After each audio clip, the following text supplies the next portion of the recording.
makasi ya kwangu na Grand Bandundu esika kamera ya Kelboule Kiti ko constate sur état ya assemblée provinciale ya Kwango batima bozali komona ya monene ya ngonde esika baeli provincial bayaka bongo ko siéger na ba plénière na bango koka mwana mupanzi tokuti zamba munene e bandi kobota awa bakataka matiti te botala bino moko zamba partout ezobota na ndinga des fois te awa na fopa nyoka penza akokotela ba député na kata plénière tokoti na kati botala bino moko système ya bakiti awa eza bakiti ya rouge oyo répité pona bafeti liboso wana nde biro kote bavandaka koka mwana mupanzi tokuti toilette oyo ya 555 selon information tozwi eza esika ba député bayaka wana je vais faire pipi na je vais faire caca tokoti na kati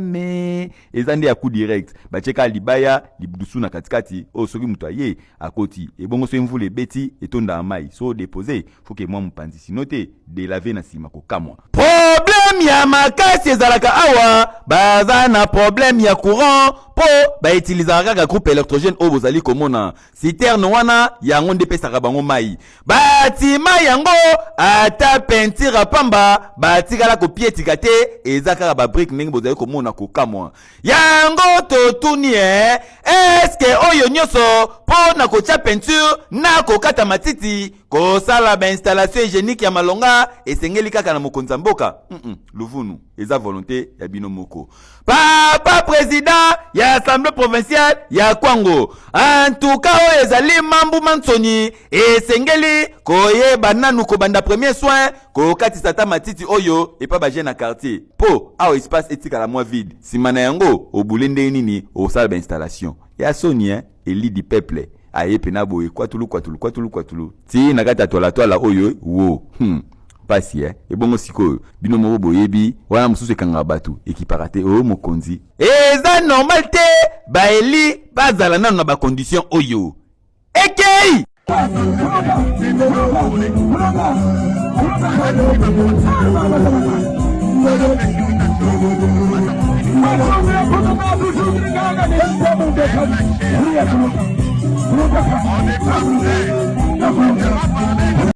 Mbasi ya muto bebi si makamro mboko. Kosaka nga bongo te. Mbaso keba. Oka c'était pour la président de l'assemblée que na robondi la yo. Mbasi ya keba. Non. Nga pela za mobile. Mbaso. Na za mobile. Mbaso ya luka nzele ko.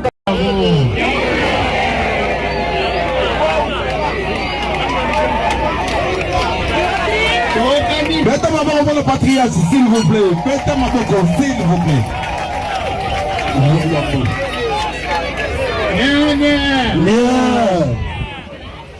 Luka ezala esika te o mikolo nyonso babandi bakoti na butu batata balala te bamama balala te bajene totika biloko wana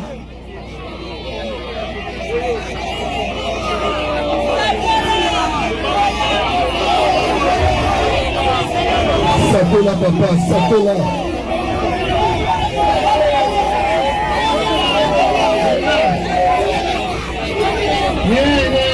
Yeah. $90,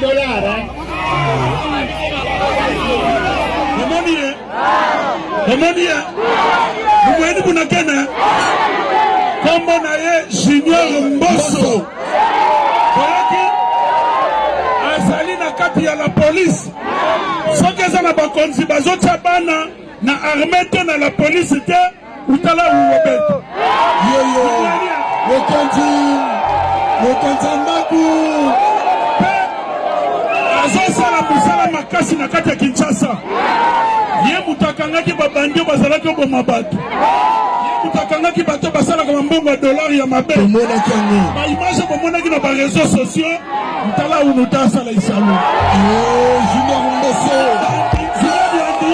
Junior Mbosso mwana Kambos soki mutu atuni bino mukonzi na bino eske atiaki bana na armée mukamba Junior Mbosso kete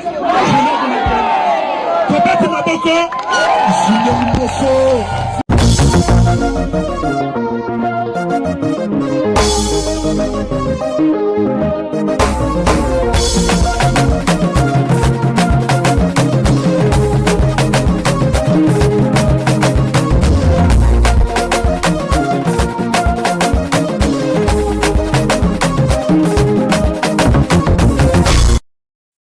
Batata ba mama kumanyanga tazibule no makutuka wila mama tusonga kiese ndara numero 1 ndara tata minimbu bibola idukidi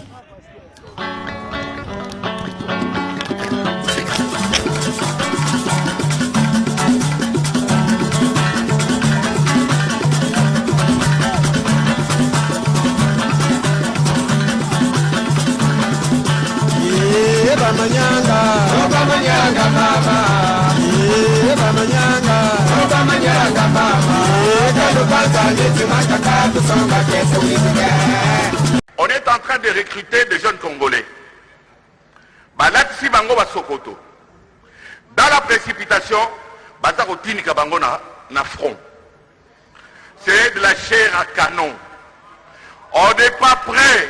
Laissez-moi parler, je vais vous dire pourquoi. J'ai les images. J'ai les images allées sur Internet. Collègue Lemelemba. Oui, président. Collègue Lemelemba. Oui, président. Tala, collègue. Oui, président. Nyonso ezalaka théâtre te, hein? Pardon? Nyonso ezalaka théâtre te. Président. Non, non. Nassine a remarqué, je suis un député, vous devez me laisser parler. Vous êtes un député. Je ne dépends pas Bon, de vous. je vous retire la parole, allez-y. Allez, allez vous asseoir.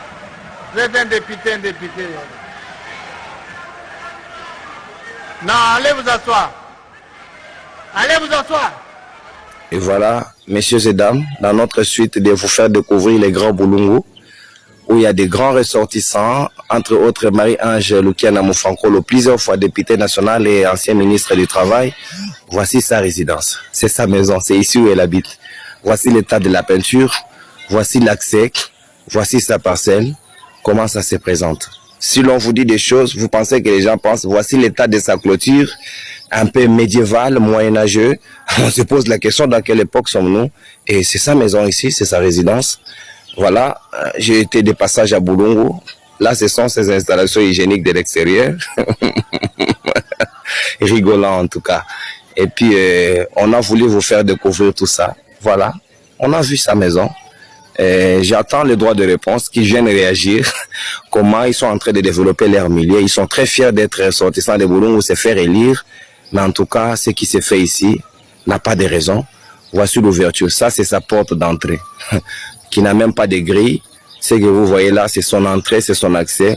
Ça, c'est sa paillote. L'arbre que vous voyez ici, c'est la paillote de l'ancien ministre, député national. Donc, si elle veut se reposer, c'est sous cet arbre qu'elle se repose. Marie-Ange Lukiana Mufankolo. C'est grave. Ça se passe à Boulungu. Ça, c'est la sorcellerie. Enquête signée SML 13 télévision, Mopanzi Sango Wabino. Donc, voler au toro, l'on a babi, on a zali l'actrice, teza zongote. Et la place à groupe. Mais si un groupe est au moins la tête, les gars, qui wapi, même le tili wapi. Et là, souterrain. Et ça, d'abord, en pas.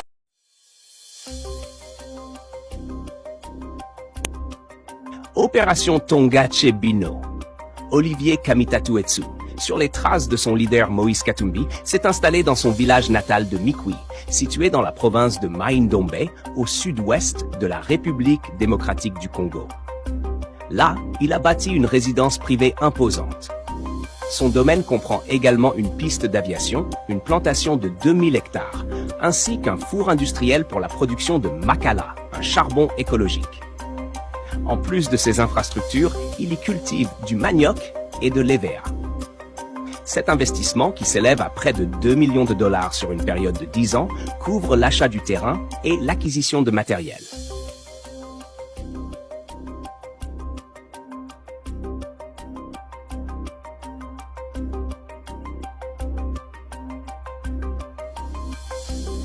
Tozali na province ya Kwilu Bonne melanga ke ba maman bozali komona be bango cop na bango zalaka ya boîte 6h so rebeti kokoriko bango no so bayaka awa. Donc mutu na boîte na e eza rola ozana 207 nao. Lokwa maman bomona ya na mi balé don achango mupanzi aloué sara. Soro ye o pese 5000 okeyo buli nango journée mobimba. Oko remarquer que pemeni batumsu bayaka wana ba osunga lokwa bo bozomona ayena pondu na e. A compter mbongo tan apesi mama atie rapidité na technicité za pardon. Talo mama. Bien liputa na kangi musu na loketo musu na mutu bien boîte na zali ko luka yango don o senti pena que chauffeur a 207 kuta kosa. Sora sali boete bana ba koliate. Na chaque province c'est na réalité na yango. Awa lokola na kwilu po mama lia il faut ba boîte ebima. Yango bomoni nyonso etandami boye grâce na ye nde famille zolia. Hey Keyo.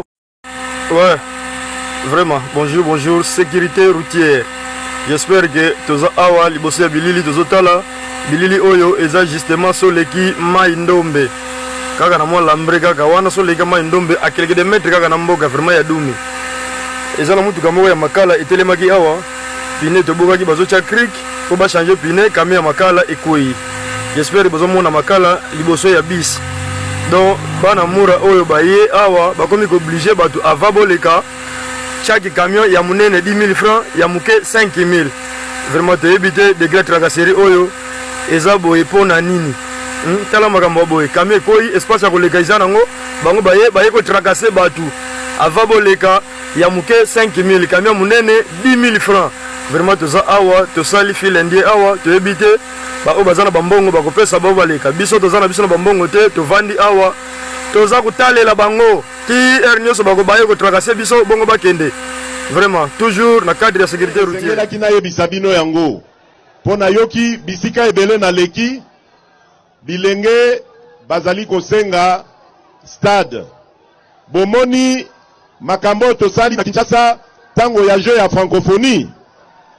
Est-ce que bomonaki ba infrastructure to tient na Kinshasa? Et bon voilà donc tozali na projet ya kosala ndenge wana bisika nyonso na République démocratique du Congo. Lokola Kenge ezali chef lieu boyeba ke Kenge akozwa pe oyaye stade moderne. Donc bilenge basi bilenge mibali bozala déjà ya kosepela makambo ezali kitoko. Makanza vraiment bosa la biso solution boyete vraiment botala ne bato bazo souffrir motindo ya boye vraiment souffrance ya boye mutuna azala android ezo sala te kaka boye vraiment honorable président assemblée boso la biso vraiment solution na likambo oyo to la sika moso to koyi komi le la terre vraiment oyo nyonso to la kaka souffrance ya DG soki to jouit vraiment 3G ou bien 4G to kozala boye te motindo vraiment ba boss jaune likenge ne bazo souffrir motindo Boulilo bar 30 à la solo télévision tous les sangoku de la République je vous salue. Ici à la télémie na frontière il y a République démocratique du Congo et l'Angola, la République d'Angola. Place Nazali, la frontière awa toza ba obenga nga terrain net tout le baka pour prendre facilement likolo ya pont. Place wana bomoni ba tiomi balé kaboli yango ndeza symbole ya frontière. Donc photo eza Congo de l'autre côté c'est l'Angola. Nazali likolo ya pont naye pour plusieurs choses notamment par information makambo belé. Nazalaki na Kinshasa na yokaki sur le marché boyebi que batalo ya biloko matini biloko oyo ba congolais surtout ba kinois ebele to salela eza biloko mosusu ezokutaka Angola ekotaka na frontière ya biso Angola awa tobenga frontière à Lufu mais mikolo ebele biloko yango emati soko tuni na wenze bato pe bazoyo bate raison biloko yango ezomatela au lieu totikala kaka na critique ya biloko emati j'ai décidé d'arriver sur place pour interroger bato ya service na interroger pe bateki ba commerçant pour bango ba expliquer ngai eloko nini esalami pour esali ke biloko emata. Peut-être sur base de ça nous pouvons réfléchir à haute voix et faire des recommandations afin de permettre à l'État à avoir mesures idoines pour pallier à cette situation, messieurs et dames. Après vérification na ba information ya bateau auprès ya ba commerçant ba information au bazo expliquer ça entre autres Mituka ya Angola, et ça va rapport de force entre les deux pays. Mituka ya Angola va remorque la plupart ba véhicule à minene ya marque o eza na plaque ya LD mituka nezo uta Angola et kota ke ko bakatina Kinshasa pour la remema biloko mais bafuta ka eloko te en fait en termes de visa ils n'ont pas une autorisation bayaka kana ba plaque na bango eza plaque identifiée loko plaque Angola soki koti bakokende ti Kinshasa pour na koteka moto akotuna bango te bayebi eza plaque ya Angola mais en contrepartie ou en retour et pas na biso soki mutuka uti République démocratique du Congo na plaque na biso soki ekoti na Angola et sengeleza na visa pour komati na Luanda alors que mituka na bango ezokota sans visa ti Kinshasa na capitale mais oya biso ekoki kokoma te ti na Luanda.